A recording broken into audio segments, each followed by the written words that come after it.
Well, greetings and salutations, everybody. Welcome to AMC Mailbag here on AMC Movie News.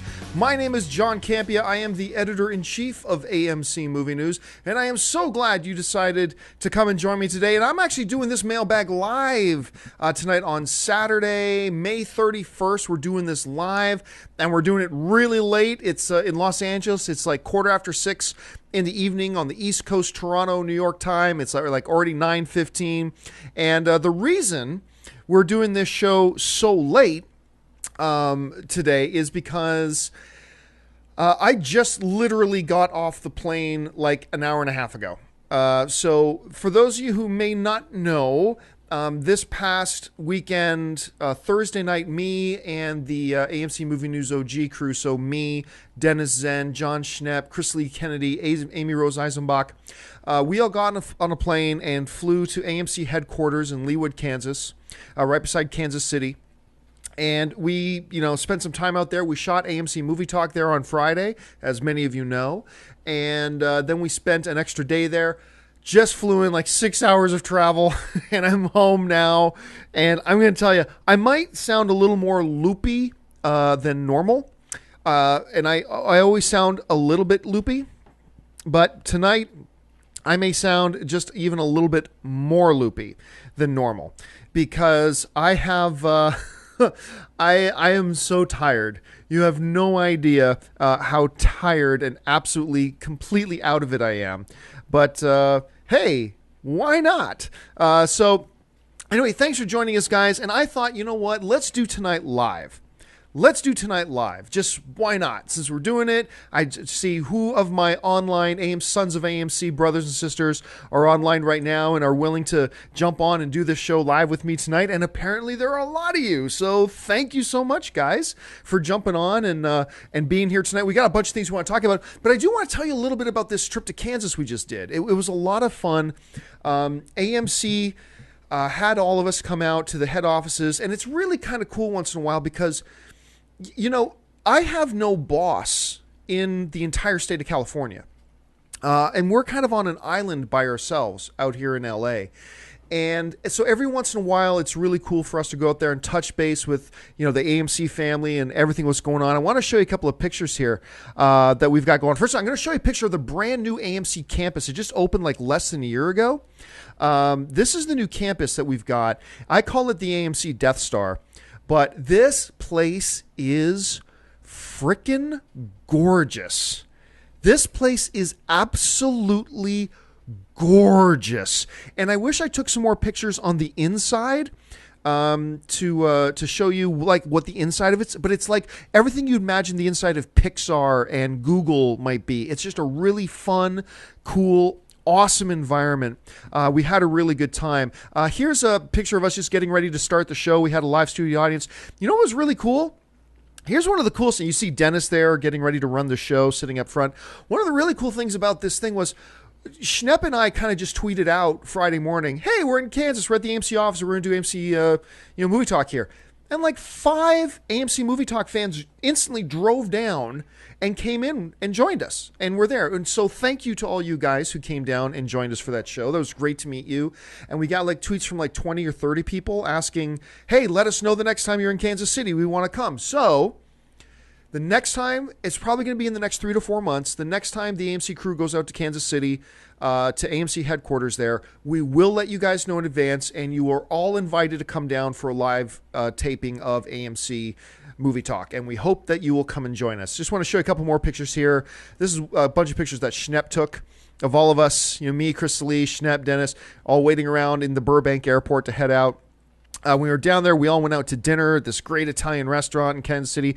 Don't worry, we also ate at the legendary Oklahoma Joe's, the best barbecue, some of the best barbecue I've ever had in my life. It was so cool. And then this guy that you see standing between me and Dennis Zen, that's Justin Gardner. And if you saw AMC Movie Talk on Friday that we did from Kansas, you'll know that you've heard me talk sometimes about this guy recruited me 5 years ago to come and work with AMC. That guy standing between me and Dennis, that's Justin. He's the social media manager of AMC. And that's the guy who actually recruited me to come down and work for AMC, and he's a friend of mine. We work together really, really well. He's stationed out there, I'm stationed out here, and that was great. And we're getting a lot of people saying, "Hey, come visit Australia, come do New York, come to Milford, Massachusetts, come to come to Toronto, we're looking at a bunch of places." Actually, you know what? No promises, no promises. But today, as we were sitting in Phoenix, me and Amy Rose and Dennis started talking about maybe we should do New York Comic Con. I mean, I've always said no to New York Comic Con. It's expensive to go and all that kind of stuff, but we were talking today. It's like, maybe we should do New York Comic Con this year. So maybe let us know if you guys would be interested in us showing up down at New York Comic Con.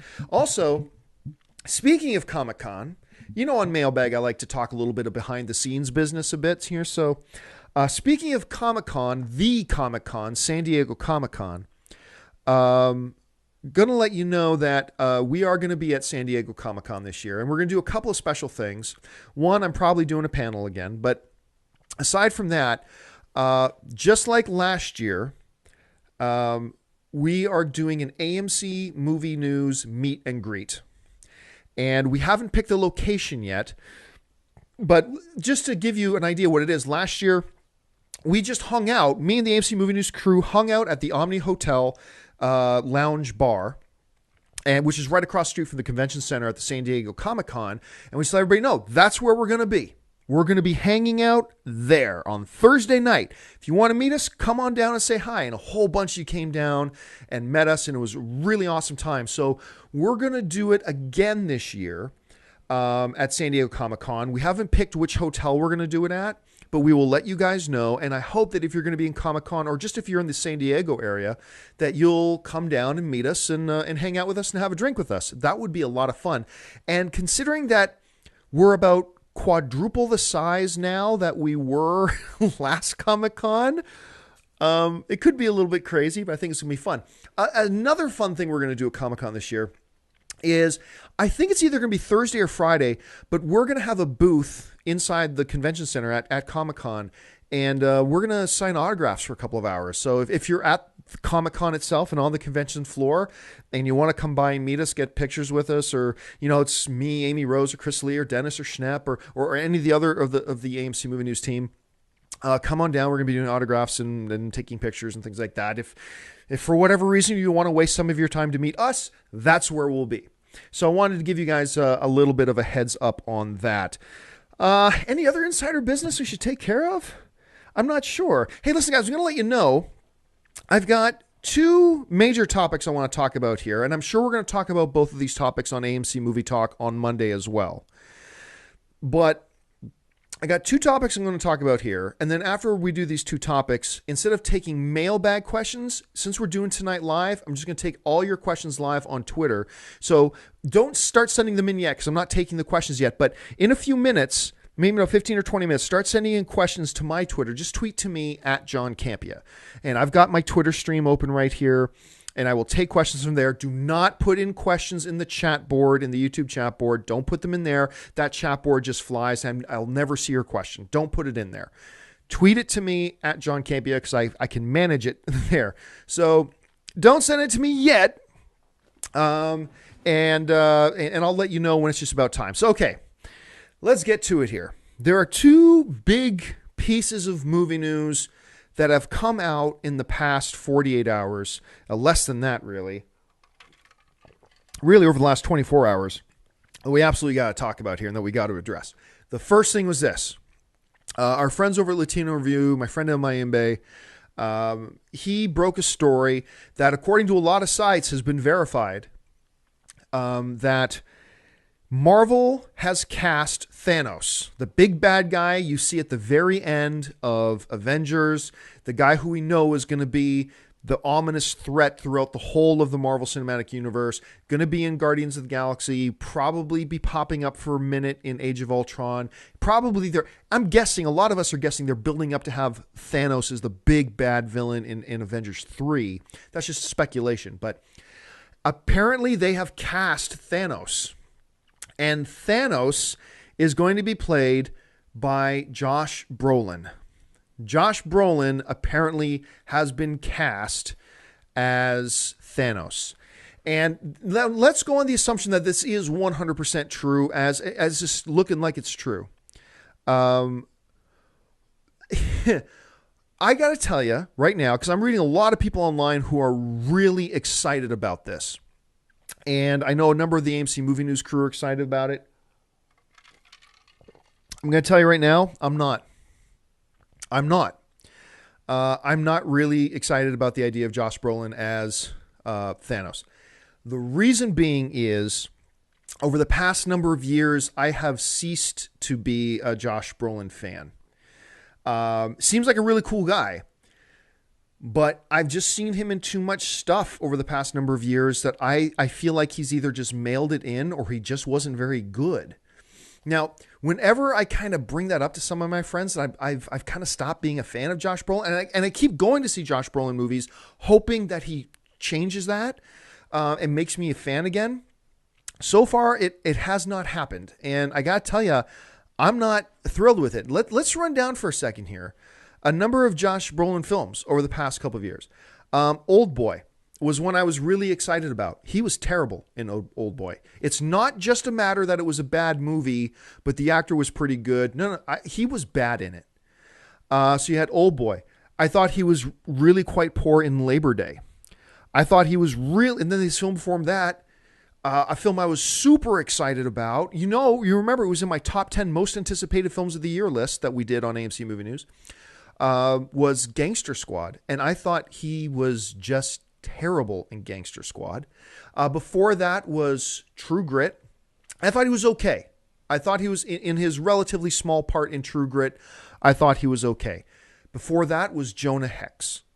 He was terrible in Jonah Hex. Once again, it wasn't just a bad movie. He was bad in it. You can have bad movies and people give some great performances in them, even though the movie's bad. But Brolin was bad in Jonah Hex. Wall Street, I thought he was okay in Wall Street sequel Money Never Sleeps. I thought he was pretty good in Milk. I thought he was pretty good in W, playing George Bush. And he did an okay Tommy Lee Jones impersonation in Men in Black 3. No, it was a good Tommy Lee Jones imitation. He did a good Tommy Lee Jones imitation in that. He was okay in Planet Terror. And of course, No Country for Old Men, he wasn't good in No Country for Old Men. He was awesome in No Country for Old Men. Not good, awesome. To me, he was the best part of that film. For me, he even outshined Javier Bardem in that. And Bardem won an Academy Award for that. But like I said, if you run down the last number of films he did, Old Boy, terrible. Labor Day, terrible. Gangster Squad, terrible. Jonah Hex, terrible. It's just gotten to the point now that I am no longer enthusiastic or excited when I hear that Josh Brolin is going to be in a movie. And I want to, because if you guys remember, when Old Boy was coming out, I'm like, you know what? I'm not much of a fan of Brolin anymore, but I'm excited about this film. Maybe this will be Brolin's return to form. I'm excited to see him in it, blah, blah, blah. Awful. Just awful. And so I got to tell you guys, I know a lot of you guys are excited, and that is great. I'm just telling you, I read that news about Josh Brolin playing Thanos, and I'm like, really? Really? To me, it is nothing to get excited about. Now, it should also be noted that it sounds like Thanos is going to be an all CGI character. And I think that makes sense. So really, Brolin, from what I understand, is really just going to be doing the voice of Thanos. And maybe that's not right. Maybe that's incorrect. Maybe he will be playing, physically playing Thanos. But my understanding at this point, and like I said, I might be corrected later. My understanding right now is it's going to be an all CG character, much like the Hulk. And Brolin's just going to be giving the voice to it, which is kind of interesting. So, leave your thoughts in the comments section too. Your thoughts, are you excited about Josh Brolin? If so, why? I'd really be curious to know your opinion about what have you seen in Brolin before that makes you go, yes, he's the right choice to play Thanos? I'd love to hear your thoughts on that and why, what it is about Brolin that makes you think, yes, the right guy. And maybe you guys can change my mind. I'm hoping to have my mind changed on that because I want to love Thanos and I want to like Josh Brolin again. I really do. All right, so that was the first thing I want to talk about that we obviously had to touch on. Like I said, we're going to talk more about this on AMC Movie Talk on Monday. Make sure you join me and Schnepp, and probably Amy Rose is going to be there too as we talk about that. So join us Monday. We'll go more in depth and talk more about the Josh Brolin thing. But I just wanted to give you guys my first impressions. Having not given a lot of thought to it, just want to give you my impressions. I'd love to hear what you guys think about it. All right, now the second thing that came up here is a very interesting piece of news came out. When Edgar Wright dropped out of Ant-Man, and Edgar and Marvel kind of put out that joint release saying, hey, we've amicably split, and we know now why the split happened. I said, I got a feeling they've already got the guy. I think they already know who their guy is going to be. And apparently they did. And it could, because a report came out earlier that guy is actually Adam McKay, the guy who does everything with Will Ferrell. Adam McKay, the guy who directed one of my most beloved comedies, Step Brothers, and he's done a lot with. He just did, he did Anchorman 2, Step Brothers. So apparently he was the guy that Disney had kind of zeroed in on. They were in final negotiations to sign the line, and then the report came out earlier today that Adam McKay has decided not to do it. And so now, and he put out in a tweet, hey, I'm a big fan. Adam McKay put out in a tweet earlier today, hey, I'm a big fan of Marvel. I'm a big fan of these guys there. I'm super excited about everything they're doing, but I've got other projects that I want to work on, and so I've got to take a pass. So Adam McKay was the guy that Marvel had lined up to direct Ant-Man after Edgar Wright, the director of Anchorman 2, and Step Brothers, Adam McKay, and he has now pulled out. He is no longer on the Ant-Man project. And I'm going to say this. Thank goodness. Thank goodness. I love Adam McKay. Anchorman, let me bring up some of the other ones because I'm failing to pull them off the top of my head here. But he has done some stuff with Will Ferrell that is just awesome. Their working collaboration has just been great. So when you run down some of the films that McKay has directed, you're talking about stuff like we said he did. He did The Other Guys, which I thought was okay, but I didn't love that one. He's done a bunch of Eastbound and Down. He of course did Step Brothers, which is, like I said, one of my most beloved comedies. Of course, you're talking about Anchorman 2. And he's just a good partner for Will Ferrell. I'm a big fan of Adam McKay. I really like Adam McKay a lot. So then, John, why are you saying thank goodness that he's not directing Ant-Man? Because my initial thought was totally the wrong fit. And you know what? It's funny because about an hour ago, I was reading through some of my news feeds and I came across, I can't remember who wrote it at Deadline, but somebody at Deadline wrote this article about how, the thing about Marvel is it's always had this humor, but it's had this kind of fun humor juxtaposed against real, the world is at stake threat. So it's always had, Thor going, careful, that's my brother. He killed 75 people yesterday. He's adopted. So they've always had that kind of humor, but also get the same thing about, no, aliens are going to invade and destroy our way of life, destroy the world. I mean, it's a balance of the dramatic with the silly, fun, tongue-in-cheek kind of humor. And Adam McKay, to me, is a guy that I just don't see him as a good fit. Like, Edgar Wright was a good fit because he could do, like, Shaun of the Dead is not just hilarious as a comedy, it's a legit good horror movie at the same time. And, and then you look at other things. Scott Pilgrim is, really funny comedy, but the way that film is crafted is great. I will go to see any movie, any comedy McKay is directing. I'll even go see a movie that is coming out that is a drama that is announced, we're getting Adam McKay, because McKay's stepping out of his comfort zone. But I don't know that a Marvel film is the right fit for McKay. And especially when you're talking about a movie like Ant-Man with a lead man, Paul Rudd, who has worked with McKay a couple of times. I don't want Ant-Man to become fall out of that style that these Marvel films have been so far and just become a boink, boink, boink comedy. I don't want that to be a Marvel film. I want Adam McKay to make those movies, and I'll love them and I eat them up. But I don't think I want that as a fan. I don't know that I wanted that for a Marvel Cinematic Universe film. But I don't know. Maybe I'm completely out to left field here. Maybe I'm completely nuts. Because honestly, look at Captain America 2. Who would have thought that Anthony and Joe Russo would have given us the best dramatic Marvel film that Marvel has put out yet in Captain America 2 Winter Soldier? Never saw that coming, and maybe Adam McKay would have done that. I'm just saying that, talking from our perspective before a film's ever made, I don't think I would have been happy with that choice of McKay. I would have given it a shot, and maybe he would have done what the Russo brothers did. Yay. But I don't think it had a high opportunity or a high chance of being a success. So I'm personally pretty happy that they're not doing it with Adam McKay. But it does beg the question, once again, well, then now who? I mean, they let Edgar Wright go, and I don't think that's going to hurt the film as much as a lot of people think. And everybody knows how big of an Edgar Wright fan I am. They thought they had another guy lined up in Adam McKay. Now he's gone. So now what?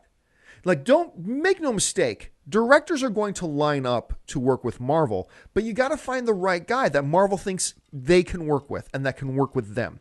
Because everybody knows working with Marvel means working on Marvel's terms. And I'm okay with that. That's the way it should be. It's worked so far. And they're the ones who are paying the bills. So I'm okay with that. But it will be interesting to see, because they're still insistent that June 2015 release date is still their release date. That's when Ant-Man is coming out. So, I mean, yeah, man, it's just, it's curious to see where it's going to go. But once again, I'm sure this is a topic that me, Schnepp, and Amy Rose are going to talk about on AMC Movie Talk on Monday more in depth.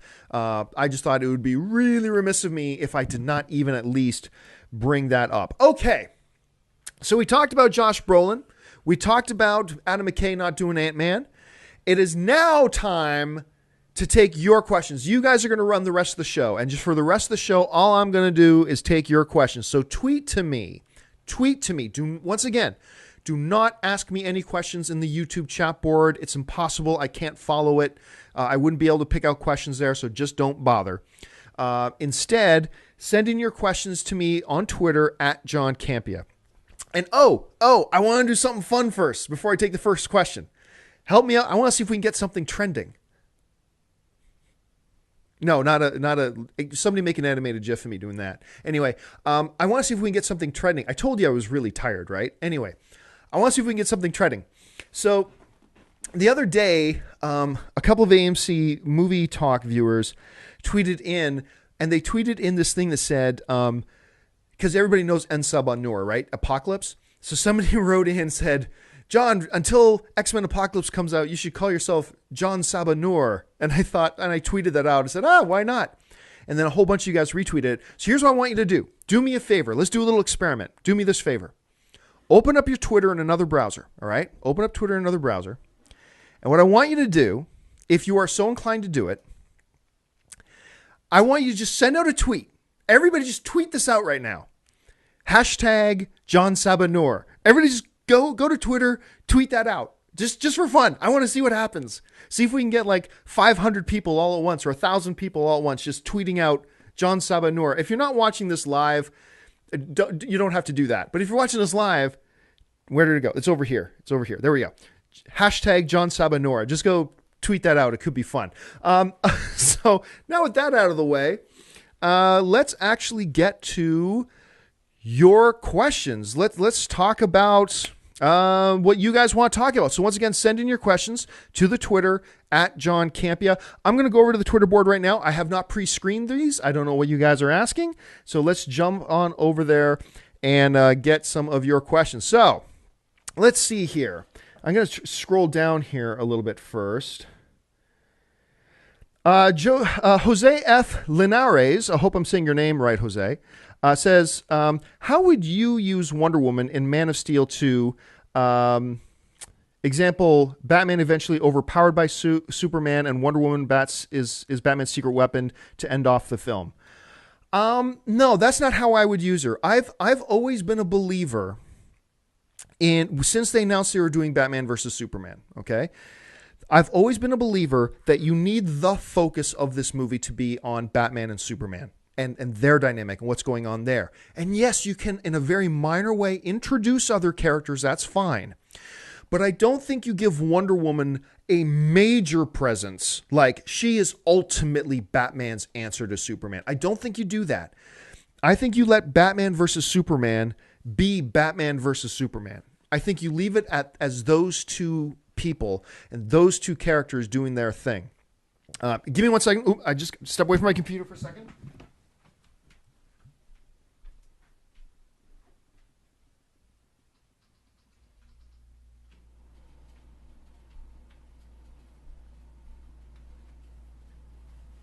And I'm back. Sorry about that, guys.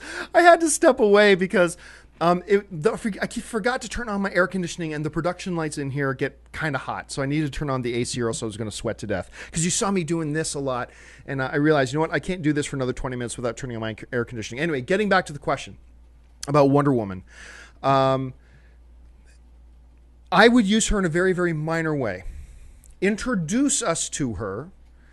Introduce us to Cyborg, introduce us to these characters, and that's fine. You can do that. X-Men has shown us you can have 50,000 characters in a movie and still have it be a very nicely balanced movie, but you keep the focus on Batman and Superman. Do not give Wonder Woman or anybody else a super major part to play in this film. Keep the focus on those two, let the story be about those two, and introduce us to some auxiliary characters along the way to set us up for whatever you're doing next. But for now, keep the focus on Batman versus Superman.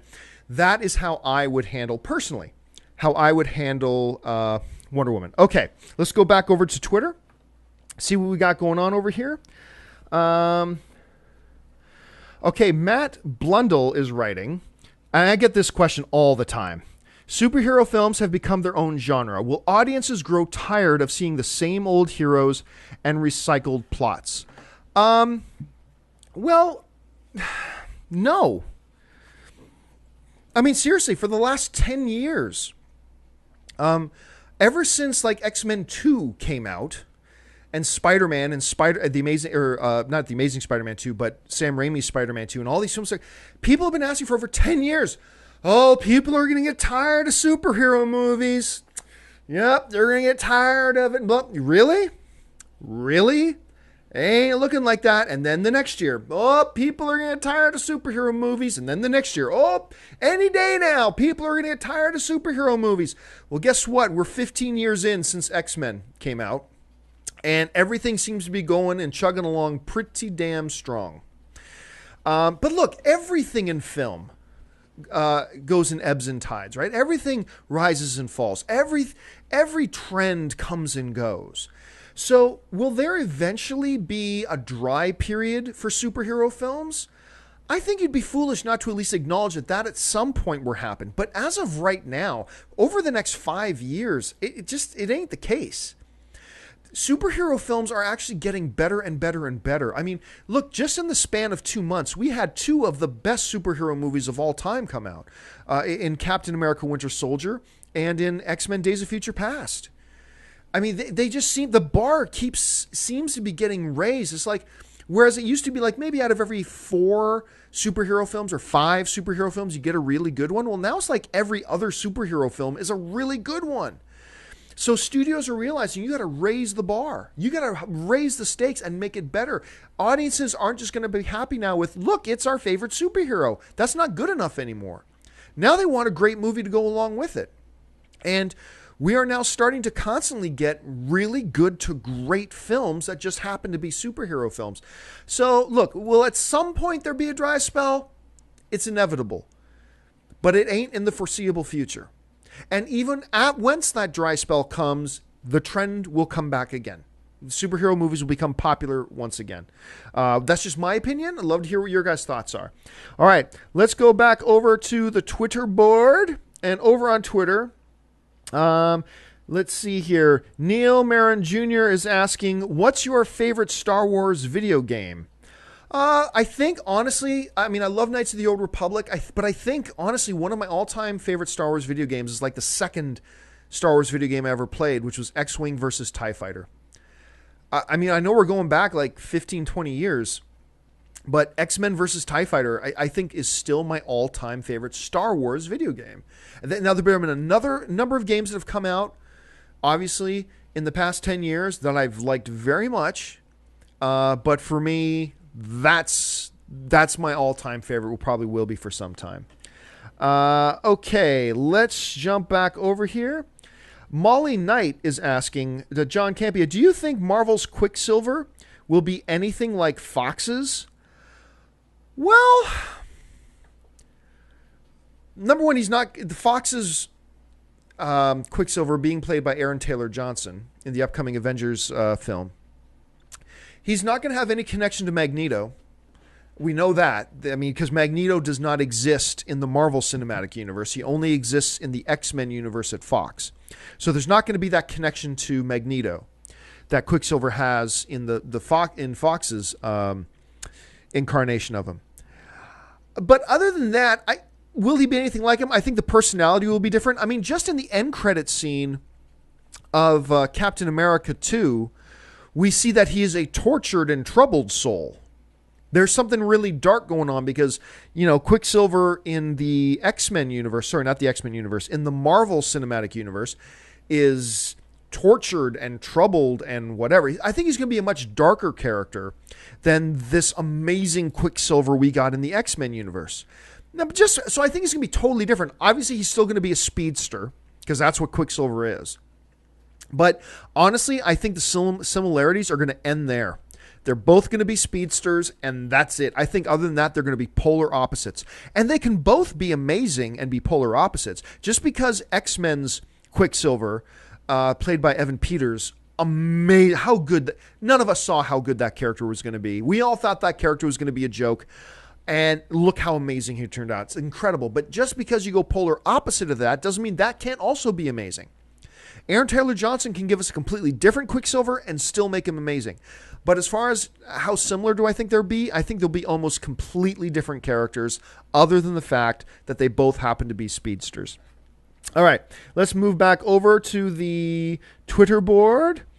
And Neil Marin Jr., well, I already took a question from you, Neil, so I'm going to go on another one here.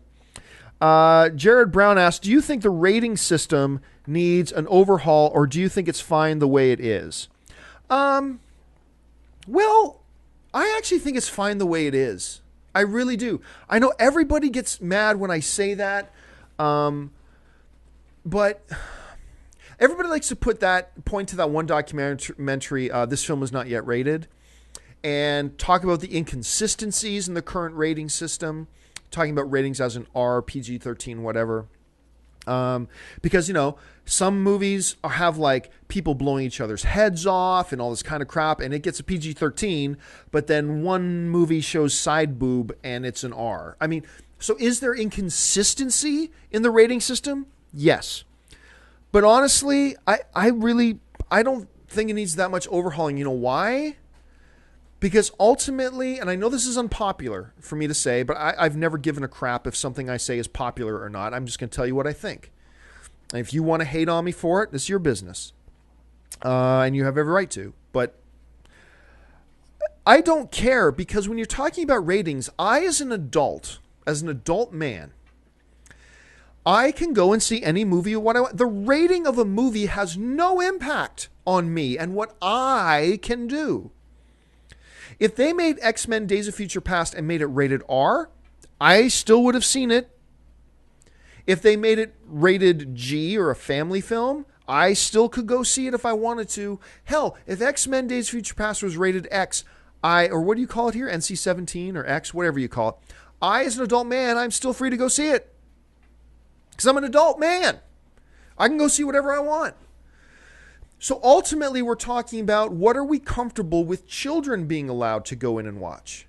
What are we comfortable with children being allowed to go in and watch? And as far as I'm concerned, now I don't have any kids yet. But as far as I'm concerned, it ain't the damn movie theater's business to tell me that my 12-year-old daughter or my 12-year-old son, who I've allowed to go across the street to the mall with their friends, or my 13-year-old daughter, 13-year-old son, allow them to go across the street to the mall there where there's a movie theater.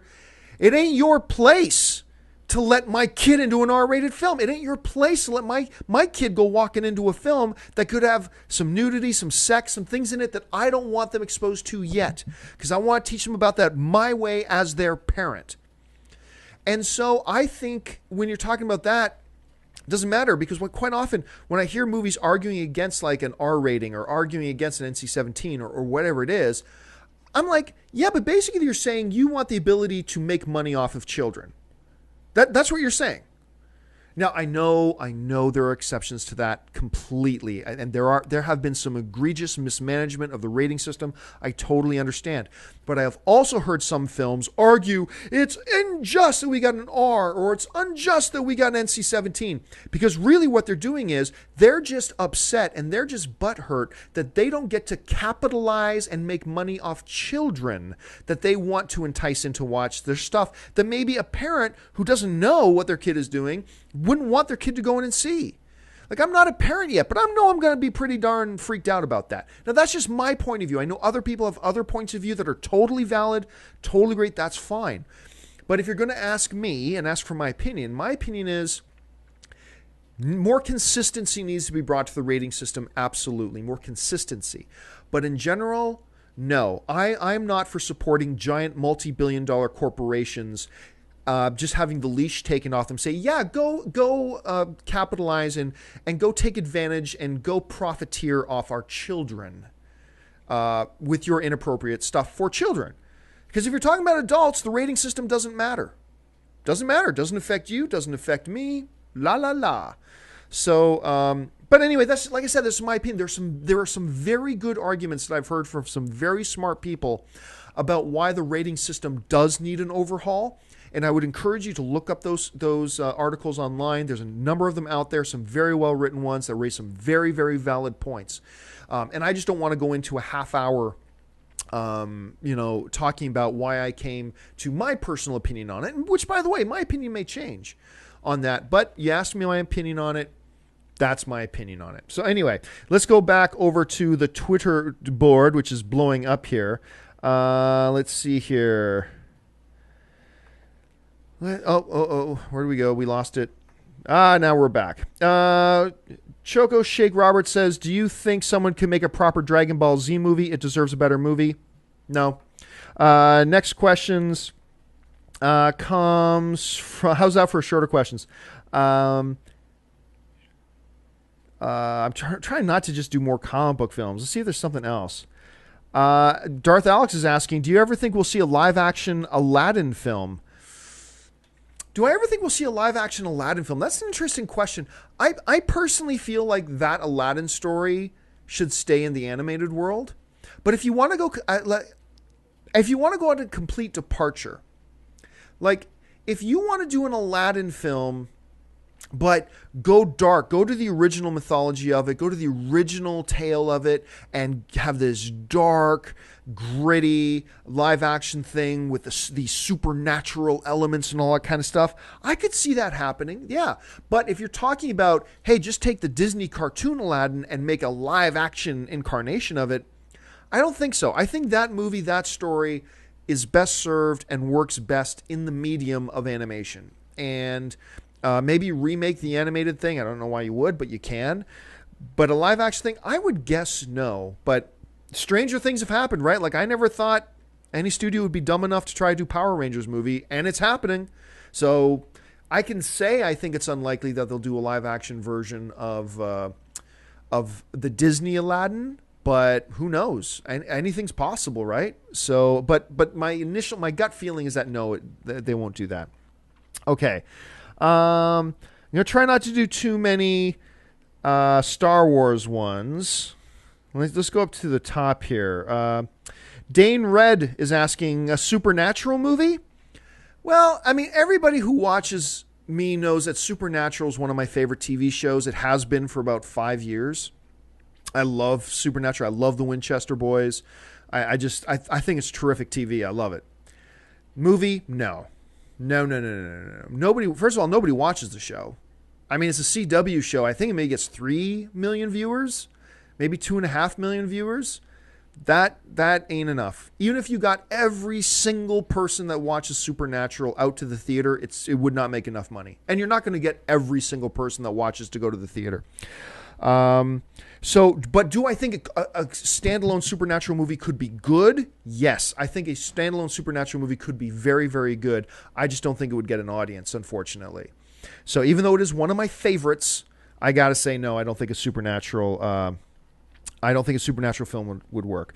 All right, let's go back over here. Captain Braddock is asking, thoughts on Maleficent? I like it. Do you? Not thrilled with it. Because if you guys have been watching AMC Movie Talk, you know that I've been very excited about Maleficent. All I'm going to say for now, I don't want to go too much into it, is that I wasn't thrilled with it. Angelina Jolie gives one hell of a performance.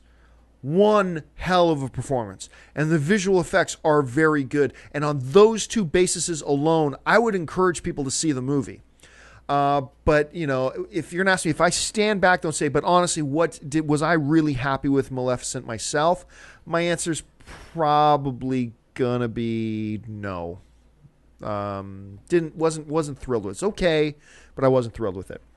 All right, let's go back over here. John Campy, how about Crank 3? Love those movies. And the second one, laughed at the sudden shift to the Godzilla references at the power plant.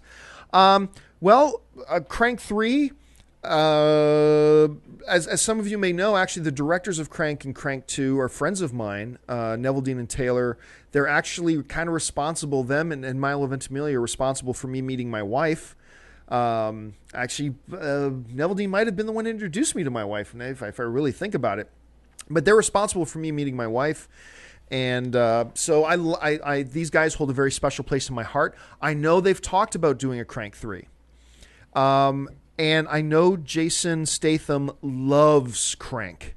He loves the Crank world, and he's loved making those movies.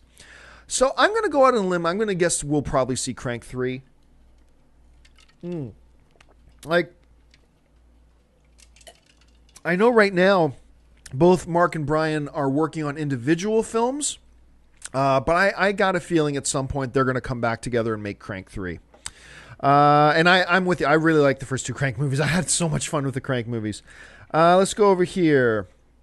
Would you be in favor of season 6 of The Wire? Don't care. This is not a TV show.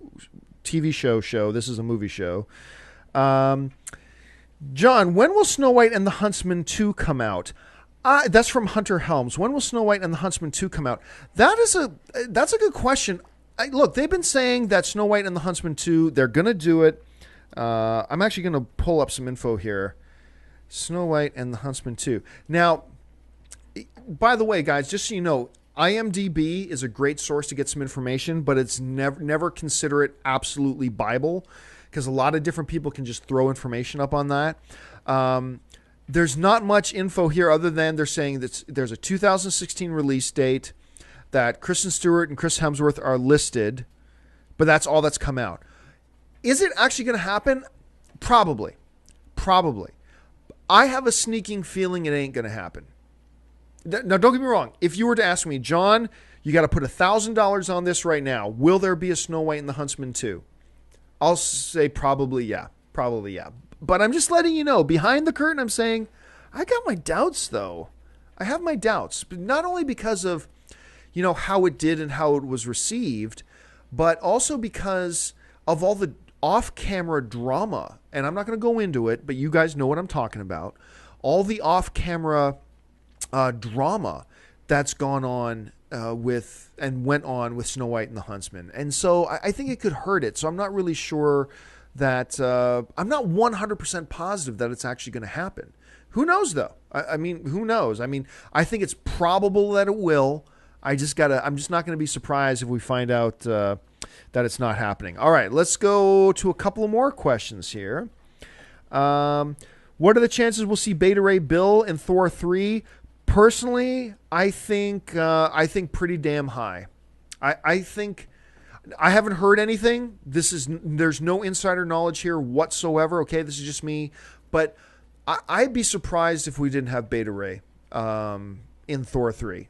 That's how confident I feel about it. That I'd be surprised if he wasn't there. Once again, don't say John Campy of AMC Movie News says Beta Ray Bill will be in it. I'm not basing that on anything. I've not heard anybody say that that's the case. I'm just saying that I think all signs lead to yes, and I think he'll be there. But that doesn't mean he will be. Okay. Let's see. What are your thoughts on the upcoming? This comes from Mr. Cool 54321. What are your thoughts on the upcoming Mummy reboot? And has there been any news on it? Well, the only news that I know for sure about the upcoming Mummy reboot that I believe Kurtzman and Roberto Orci were working on was that I'm drawing a blank now. The guy, I don't know why I'm forgetting his name. The guy who directed Underworld. The guy who's now married to Kate Beckinsale, Len Wiseman. I know Len Wiseman was attached to direct the new Mummy film. And by the way, the Mummy reboot was not going to be a reboot of the, those Brendan Fraser Mummy movies. They're going to be a reboot of the classic, like 1930s Universal monster Mummy movies. Len Wiseman was attached to direct it, but then a couple of months ago, it got announced that he either left the project or he got thrown off the project, or they said scheduling conflict and he's moved on, whatever the case is. So it's run into problems, obviously. But I think Universal's pretty committed to bringing it back to the big screen. But other than that, I think it might be on hold at the moment. But if it is on the back burner, I don't expect that it'll be on the back burner for too long. I think we'll hear some news about it before the end of the year. But as of right now, I think it's on a little bit of a pause, if you will. All right, let's go to the next question.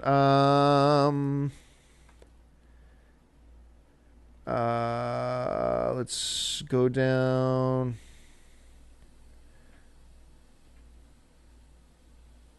Okay, this is interesting. La Lunatica is asking, how will Ellen Page's quote-unquote coming out affect her movie career? Well, for those of you who live under a rock and you didn't know, actress Ellen Page, who of course plays Kitty Pryde in the X-Men films and in Juno and in Inception and things like that, she came out a number of months ago about the fact that she was a lesbian. And honestly, I think it's a big fat zero. Pointing at the camera the right way. Big fat zero. I think it's going to have absolutely zero impact on her film. I coming out of X-Men Days of Future Past, I never heard one person walking out of the theater going, wow, it was kind of different seeing Ellen Page as Kitty now that we know she's a lesbian. No. I think we've become a more enlightened society. I think we've become a little bit brighter as a culture. I believe it's going to have absolutely dead zero impact on her career, and it should have absolutely dead zero impact on her career. It's an actor. I get tired of this. Hearing about, a British guy is playing an American guy. They should get an American to play an American guy. Oh, they've got a gay actor playing a straight person. That takes me out of the movie because I know that person's not straight and they wouldn't really fall in love with that girl because we know he likes guys, blah, blah, blah. It's acting. It's acting. Every person on screen in a movie is playing somebody they're not in real life. You think the guy who they get to play Hitler in some movies, you think the guy they got to play Hitler in Indiana Jones and the Last Crusade with Harrison Ford, because remember, Harrison Ford, Indiana Jones is in Germany at the book burning and he accidentally gets Adolf Hitler to autograph his book. You think that actor is actually a neo-Nazi in real life that they went out to get to play the role? No, it's called acting. And I mean, if I hear anybody write to me, well, John, watching Ellen now in a movie where she falls in love with a guy, it's just going to take me out of the movie because I know she's into girls. Then you're an idiot. We're all entitled to our opinion, but that's an idiotic opinion. Because every actor you see in a movie is playing somebody they're not. They're just not.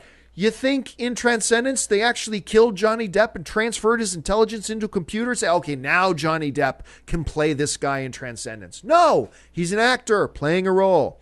And I got some startling news for you guys who are fans of Avengers. Mark Ruffalo is not actually an expert in gamma radiation. Mark Ruffalo is not actually a gamma radiation scientist, and he doesn't actually turn into a giant green monster when he's mad. It's not like, hey, we're casting for the Hulk. Let's go make sure we find an actor who's actually a gamma radiation expert and who also happens to turn into a giant muscular monster when he gets angry. No, that's not what they are. So I'm spending way more time on that. I'm sorry. I've ranted on this kind of a thing before, and so I won't burden you with my ridiculous rants on it anymore. So ultimately, no, I don't think that it will have any impact, nor should it have any impact. And I'm glad you brought it up. Okay, let's go back over. Take just a couple more. Sports Are Life. I love your Twitter name, by the way. You've said you've only given 5 movies a perfect score. What movies are they? Let's see if I can remember them off the top of my head. Because somebody asked me, John, why didn't you give X-Men Days of Future Past a perfect 10? Because I don't believe in handing out 10s like candy. Like, honestly, I know I've got some friends of mine that every time a movie's good, they say, oh, it's a 10 out of 10. And then they see another movie the next week. Oh, that was a 10 out of 10. Then they see another movie the next week. That was a 10 out of 10. To me, and this is just my opinion, you may score things differently, and that's totally cool, totally valid. I'm just letting you know the way I think on this. I hardly ever give out 10s because I believe the more you hand out 10s, the less they mean. So, like, this one buddy of mine came out of a movie that they saw and said, oh, I give that movie a 10. I'm like, really? So you would say that movie you just saw, because I know they also gave The Godfather a 10, right? So you're saying that movie you just saw, you would put on par with The Godfather. Well, no, obviously it's not as good as The Godfather. Then why do you give it the same score? If The Godfather is your standard of 10, and you just gave that movie a 10, you are saying that movie belongs in the same conversation with The Godfather.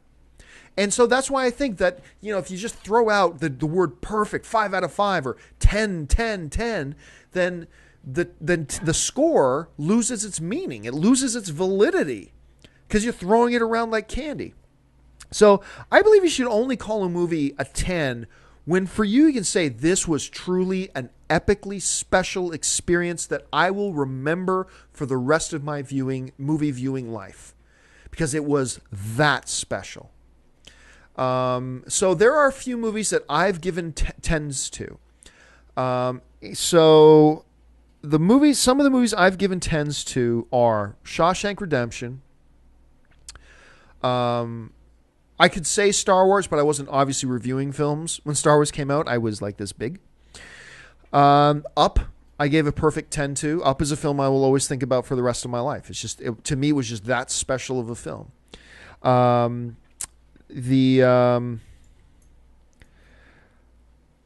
Oh gosh, I'm trying to. I almost named one that I actually didn't give a 10 to.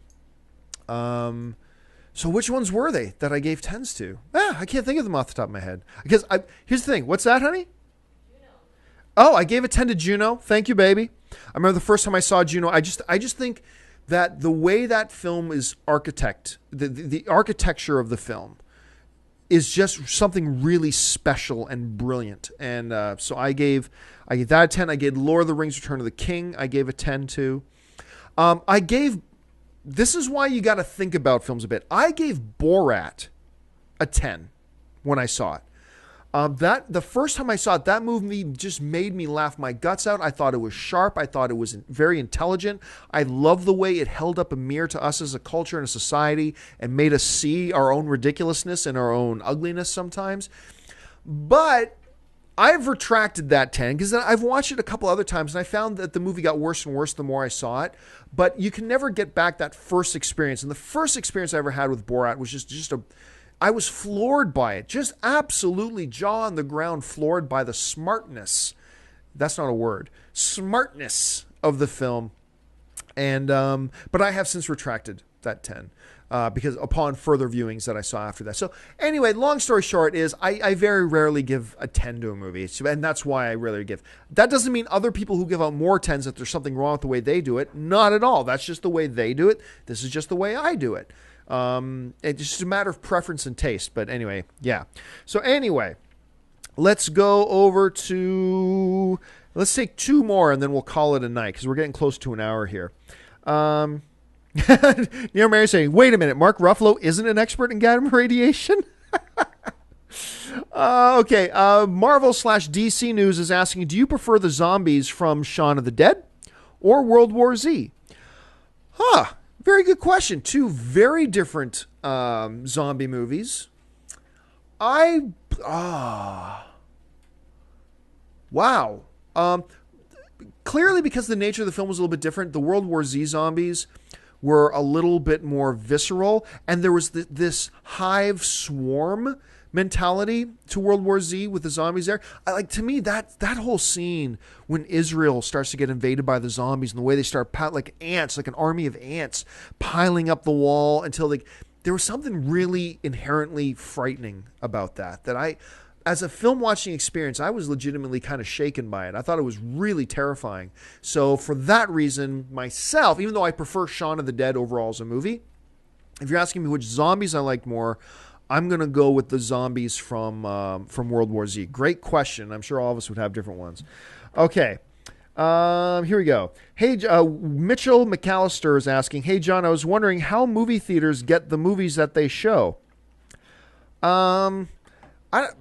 It's probably exactly the way you imagine it. They work out a deal with the theaters. The theaters the studios want their movies in as many theaters as possible, and they sign agreement deals and put them in. Just really that kind of simple. Maybe someday, maybe the next time I'm at AMC headquarters and we do a show live from there, I'll bring in one of our programming people for AMC and get them to explain in detail. But it is the basics of it is, the studio and the theaters make a deal and they distribute the movie.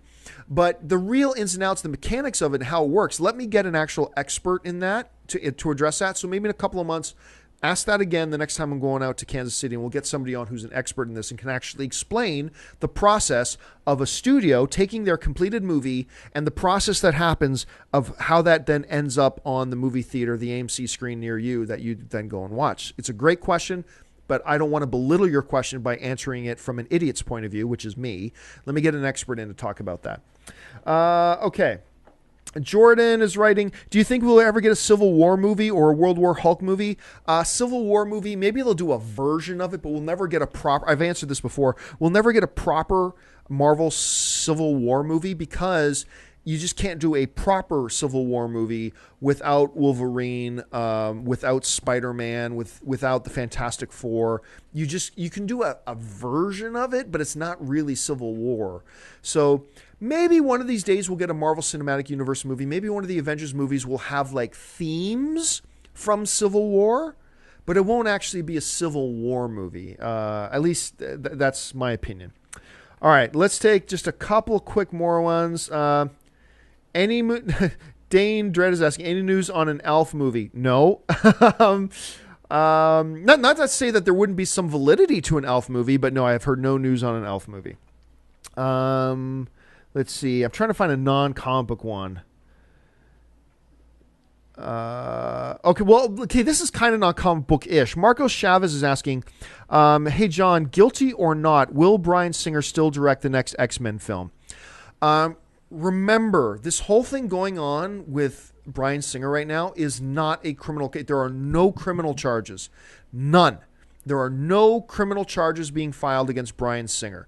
So there is not guilt or innocence in this. There is no judge is going to go, Bryan Singer, you are guilty. No. There is a civil suit being brought against Bryan Singer by an individual who's making some claims that you can see some validity to maybe, and you can see some fishiness about them at the same time. But there's a civil suit that basically the only thing that happens in a civil suit is one guy saying, I want that guy to give me money because of things. So what the worst thing that can happen to Bryan Singer here is that a judge fines for the complaint the person bringing the complaint, the plaintiff, and says, okay, Bryan Singer, you need to write him a check for $50 million or $10 or $5 bajillion or something like that. There is no guilt or innocence. Now, that being said, I think, 99% of court cases, civil or otherwise, never go all the way through. They usually get settled. I have a feeling one way or the other, for good or for ill, this case will get settled. And with how good this X-Men Days of Future Past turned out, and how much money it's going to make for Fox, and Fox seems to be standing in Bryan Singer's corner on this, I would be shocked. I would be absolutely shocked if he didn't come back. Because here's the thing. These allegations are fresh, right? They're fresh, and nobody cared. These allegations, they're at their hottest right now because they just got announced a couple of months ago or a month or so ago, or whatever it was. And nobody cared. Nobody talks about them anymore. Because I know a couple people in the chat were saying, but John, perception is reality. Well, guess what? Nobody cared. There is no perception here. You got some people, the perception is, hey, where there's smoke, there's fire. But you also have people, the perception of, these charges sound pretty damn fishy. So you got both sides, whatever. But when in the days coming up to X-Men Days of Future Past coming out, I didn't hear anybody talking about it. And if they're not talking about it now, they're certainly not going to be talking about it 6 months from now or a year from now. So, like I said, I'm just saying, look, I have no opinion one way or the other. I'm just saying that all things being equal, there are no criminal charges here. The worst thing that's going to happen to Singer here is that he might have to write a check to somebody. But other than that, I cannot imagine a scenario in which Fox does not have Bryan Singer back to do the next one, and I think Bryan Singer wants to do the next one. It's the best best X-Men film he's ever directed. So, yeah, we'll see. It's a great question, and I'll be very curious to see how this actually does play out. I'm just giving you my initial thoughts on this, and as I've said before, if all the allegations against Bryan Singer are true, then to hell with him. But, like I said, to me, they also smell kind of fishy. Like, this is just my own opinion, just me talking, just me. But I've always said, considering they said this happened 15 years ago or 17 years ago or 12 years ago, whatever it is, it felt really fishy to me that these allegations just happened to come up just like a month or two before the biggest movie of Bryan Singer's career. It just smelt fishy to me. That doesn't mean they're not valid. It does not mean they're not valid. That's just my own human reaction to them. So we'll see how that goes. All right, last question, then we're going to have to call it a day. So the last question, I'm going to take a non-comic book one. Choose one more character. Don't really care about another. I've answered so many Brian Fast 7 questions. I don't want to answer another one. Your thoughts on The Producers. Oh, yeah. Liam Logrande is asking, what are your thoughts on The Producers? If you're talking about The Producers as in the stage show that was then later turned into a movie with Nathan Lane and Matthew Broderick and stuff like that, I thought it was delightful. I really liked it. And Uma Thurman was in it, and that Will Ferrell small part as the Nazi screenwriter. I loved it. I really did. I don't know that they'll ever do another remake of it or anything like that, but if you haven't seen The Producers, like I said, Matthew Broderick, Nathan Lane, Uma Thurman, Will Ferrell's got a part in it. I'm trying to remember who else was in it. I can't remember off the top of my head, but it's a real fun little movie. I enjoyed it. It's about these guys who try to make the worst Broadway show ever, and it ends up being a mega hit. It's crazy. Just check it out if you get a chance. It's called The Producers. All right, folks. That's it for us tonight on AMC Mailbag. Thank you so much on this weird version. I just got off the plane and kind of doing one anyway here late on Saturday night, way before I promise Sunday's Mailbag tomorrow will be up on time. It won't be live, but it'll be up on time, so make sure you join us for that. Thanks so much for joining us, guys. Listen, don't forget, lots of great films playing at AMC theaters everywhere right now. Head on over to www.amctheaters.com for your theater, showtime, and your movie ticket information. Listen, don't forget, too, if you're not a subscriber yet to our AMC Movie News YouTube channel, head on over and click the subscribe button, become a subscriber, and make sure you click the thumbs up button as well. It's just a good way of letting us know that you like the videos that we're doing. And if you want an audio-only episode of this video, look in the description of this video. You'll find links to our iTunes so you can hear an audio-only podcast of the show. So that'll do it for me, guys. Thanks so much for joining me. My name is John Campia for AMC Movie News, and until next time, bye-bye.